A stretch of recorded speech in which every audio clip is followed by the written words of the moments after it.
12 American words I now use every day. Before we do jump into this video, like 80% of you guys are not subscribed to the channel. If you're one of the 80%, I appreciate if you guys can hit that subscribe button down below. But yeah, let's jump into this and check out these American words. I'm Lawrence Brown, and I'm on a quest to uncover all of the memos that Britain and America lost in the pond, and one of those memos pertains to words. Specifically, everyday American words that I use every day.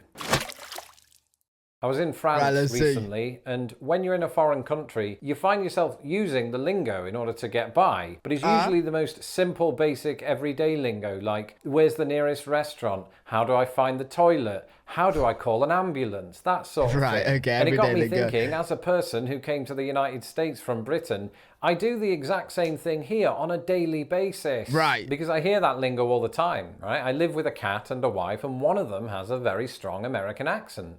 Actually, so does my wife, come to think of it. The cat. I can just imagine the cat talking now. You just pick up the words that they say, and you say them back to them. It's as simple as that. So as I've been living here, I have picked up lingo that I use every day, and today I'm going to tell you all about 12 of them. Right, I'm gonna say trash. The first one, everybody's favorite activity, taking out the trash. And I do it. It's just become my activity. I don't mind. I gotta take out the trash, man. We just say bins. It makes the place smell better, and you just feel this sense of release at having removed some of the horrible smell. I'm not going to get into too much detail. Speaking of this, I need to take out the trash as well, man. On that, but I take out the trash. And in taking out the trash, you don't just do it as a kind of lonely activity. I mean, sometimes you might, but you sort of converse with your wife. Wife, I'm taking out the trash. You know, so that she'll applaud. You know, job well done, husband. It's actually funny because I have to announce I'm taking out the bins as well. Like... Do we do it because like we want to applause or something? And you find yourself just using those words just because she does. Now, it's not to say that I don't occasionally internally say rubbish. Maybe if I haven't had enough coffee, I will say I'm taking out the rubbish. Or I don't say rubbish. I just say bins. I'm taking out the bins. Or if I'm speaking to an English person, I revert back in that instance, and it's probably true with every one of these. Actually, I might say rubbish. I'm tripping out now. On this list, but trash to me is trash. There's no other way about it. Now, both countries, of course, use the word bathroom. I was gonna say I use bathroom differently. In the United Kingdom, where I used to live, we used to describe the place where you go to have a bath because it has a bathtub in it, has a bathroom. Whereas in the United States, that is not a requirement of that term. A bathroom is basically anywhere, public or private, that has a toilet in it. And nowadays, but where's the bath? Are you bathing in the sink? I would just say that's a toilet. But like, I would say like, okay, we got a bathroom.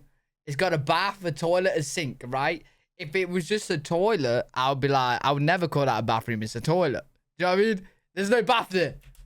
Because I'm not such a fan of the word restroom, it just doesn't feel like I go in there to rest. I call it bathroom. But now that I think about it, I don't really go in there to bathe either, because the only opportunity you get to bathe in a bathroom of this kind is either in the sink, because you can pour water into that, or in the toilet, you know, and I don't want to do that again, because there was a threat of deportation. Yeah, in America, don't you say restroom? Restroom? See, I can get behind restroom. Like when you're sitting down in the toilet, you're kind of resting. You know what I mean? You sat down resting. This time. But I call it bathroom. I don't know that I will ever revert back from that. Maybe if I move back to the United Kingdom. Right. Until then, this one is not going to be flushed down the toilet or loo. It feels weird to go from the toilet to food. It's usually, you know what? The other way around. I've never had an eggplant, and never seen an eggplant in the UK. I'm pretty sure we don't even have them. But I know what they are because of your phone emoji. I know what they are. Eggplant is something I've actually been growing, and I grew to like this vegetable or whatever it is when I was a vegetarian. So I didn't eat it back home where we call it an aubergine. Do we even? So I never really needed to say it that often. But we call it aubergine in the UK. Oh, I prefer the name eggplant loads more. Here I needed to say it more, and I found myself saying the word eggplant more, and it's just a big part of my vocabulary now. So eggplant it is. I understand they use that same term in Canada and I think Australia. If there's anybody from Australia watching, let me know. But they are amazing. They're very nice. I do like them. Never had one. Never seen one. I'll go back and forth with this one. Closet. When I'm talking to my wife, she might describe a number of things as a closet. The place where you store your clothes. Or also just a basic cupboard where you're keeping things like light bulbs or towels or... Oh wait, closet cupboard. Yeah, we say cupboard, cupboard, cupboard. Occasionally my cat, when he's so inclined to jump in there. And I used to call that very thing a cupboard, just like the things in your kitchen. Right. Over time, since living here and hearing my wife refer to it as a closet, I've also done that too. I mean, that's just something I say every day. Closet. If she asks me, where did you put the Phillips head screwdriver this time? In the closet. I put it in the closet. What, in the tool closet? No, accidentally the linen closet. My mistake. Oh wait, so you guys call cupboards closets all the time? I thought closet was just like for clothing, but you just said tool closet. Mistake, I'll find it. Baseball cap, appropriately being worn by me in this very video. It's not that we don't have baseball caps in the UK, of course we do. They obviously originated in the United States, hence the term baseball cap. It's just that in the UK, of course, baseball isn't such a big thing, so a lot of the time we find ourselves not referring to it that way, but more as just the shorthand cap. I used to have one, a Lightwater Valley cap, when I was 9 years old. I was obsessed with the ultimate. I feel like I call it baseball cap because I kind of know the difference of caps because I wear loads of caps. You know what I mean? Whereas like if I was just to say to someone, all right, okay, I want to get my cap, or can you get me a cap? What cap do they mean? Do you know what I'm saying? Like a dad hat, dad cap, baseball cap. Yeah. Ultimate ride that went up and down and all that. It's made me sick into that cap. But since I moved here, I started calling it a baseball cap, and I don't really know why. It's not like I'm massively into baseball. It's just that that's what everybody else calls it again. And all right, maybe I don't wear these every day, so I don't necessarily use the term every day. But most of the time, this is how I find myself using it. Tara, do you know where I put my baseball cap? I haven't seen it in 5 days. It's in the closet. So that's usually America. Yeah, the British Post versus the US Mail, unless we're talking about the carriers, because we never say mail. The Royal Mail and the US Postal Service. So we just pretty much say letters. Wait, what would we say? Like, yeah, just letters. Mail, parcels. We got parcels, letters. Yeah. It's all back to front, but on the whole, people in the US say mail, and I've come to do likewise, because while taking out the trash, I also check the mail, right? And I usually shout up the stairs, I'll get the mail on my way. You know how you guys in America have, because we don't have them in the UK, you know how you got that big post with the mail in at the front of the garden? Does it ever get like stolen? Or is it like key lot? Because in the UK, we just get it through our letterbox. I think in those instances, I know that there are just sort of other people that could be in earshot in this apartment complex. So if I said post, they'd either giggle because it's just we say post, yeah, right, in my British accent with my dimples, or they'd think I'm weird. So I just try to keep it simple. Yeah. I don't like to invite unwanted attention. And that accounts actually for the reason that I've acquired most of these words. Anybody who watches my shorts or half of the videos that I've ever done on this channel. See, I'm not a massive football watcher, soccer, whatever you want to call it. So this does not bother me in the slightest.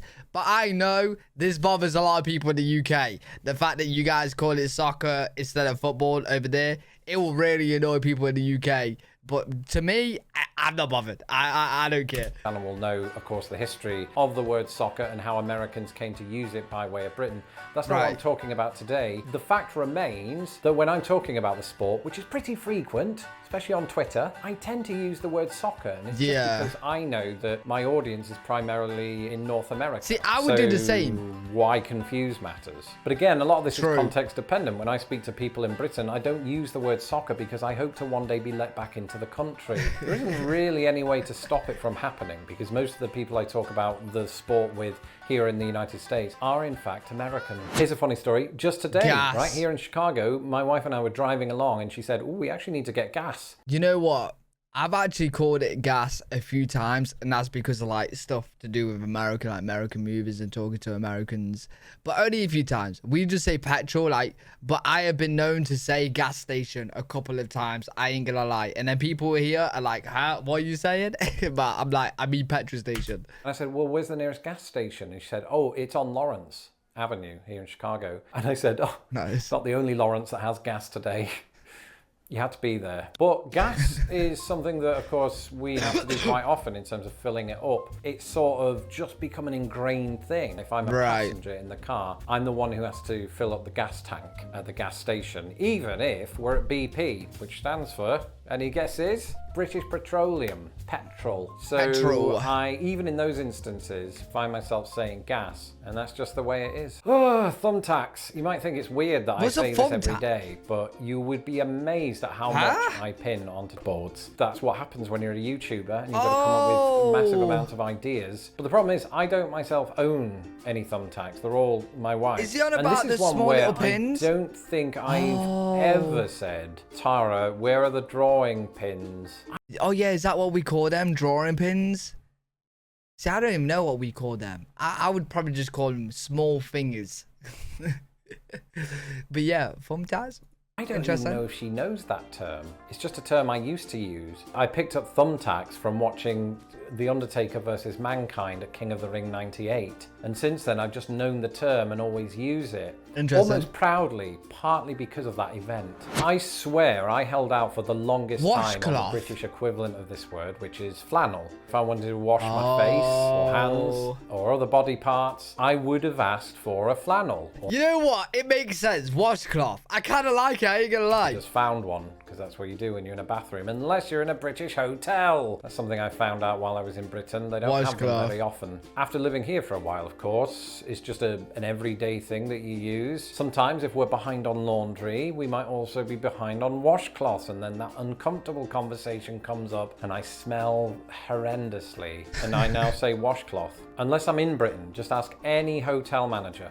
Cookie. Now, this is quite a convoluted one, because in the United States, you do indeed use the word cookie to describe that breaded, crumbly thing with sugar and chocolate. Oh, wait. I was going to say, we say cookies. But aren't your guys' cookies in America our biscuits? Chocolate chips. I'm not very good at describing things. And we call that a biscuit. But in the United States, a biscuit is something different, right? It's just sort of a bready, savory thing that you get at Red Lobster. But I think it's like this, right? If I'm having American cookies from, say, Chips Ahoy or something like that, then I'll refer to it as a cookie. It's an American brand. But if a fan of the channel, let's say Prince William Official, sends me a packet of digestives or boasters or whatever it might be, I will still use the term biscuits for that. It's just, it's quite rare that I get those. He's very stingy. And I used to more often than not find myself eating American brands. Nowadays, what would you guys call our biscuits then? Oh, wait, cookies. But then what would you call cookies? Like, you know, like chocolate chip cookies, like the big ones, like, you know, that can be floppy and melt, you know what I mean? Like cookie dough, but not the cookie dough, it's cookies. Do you also call that cookies as well? You just call them all cookies? Nowadays, I've given up added sugar, and I must say, in the last 8 months, this has not been such a problem. And finally, it was a word I used earlier, apartment. Wait, I say That's apartment. where I live. That's where I am. And because you spend every waking day of your life inside it, at least I do, I'm an introvert, then you're going to refer to it quite often. Hi, Prince William Official. Yes, just sitting at home in my apartment, just eating. I wonder if he's on about, like, in the UK, we call them flats, but we have flats and apartments. Because I say apartment mainly. A bowl of cabbage, because when you give up sugar and alcohol, that's really all that's left. And I don't really remember the last time I used the word flat, because even when I visited England recently, years. Okay. So yeah, I don't really say flats in the UK. I say apartments. And I was speaking to my family and they were asking me, oh, how's your new place and all of that. I don't think the word flat came up. And when I think about that, I just wonder if they think I've just become really American. Maybe I have. My uncle did tell me that he thought... Yeah, because I lived in an apartment before this place, before this house. And I would just always call it apartment. I never once called it a flat. I don't know. I think flats and apartments are kind of different. But the difference, I don't really know. I've developed an American accent since being away. I mostly don't detect it, but I think it's turns of phrase that bring that out of me occasionally. And also words. So apartment and every other word that was mentioned on this list. Well, really that was my list, and I doubt that it was it in its entirety, so there may well be a sequel in the works. Very interesting I am video. Lawrence Brown, you can follow me. That was great, though. Let me know what you guys think in the comment section. Maybe I'm just slowly becoming Americanized. A lot of these words I'm saying as well. But yeah, great video. Enjoyed that. If you guys enjoyed, make sure you thumbs up, subscribe for more content. Live every single day on twitch.tv/L3WG. If you guys want to check me out over there, I'll see you on the next one. Peace.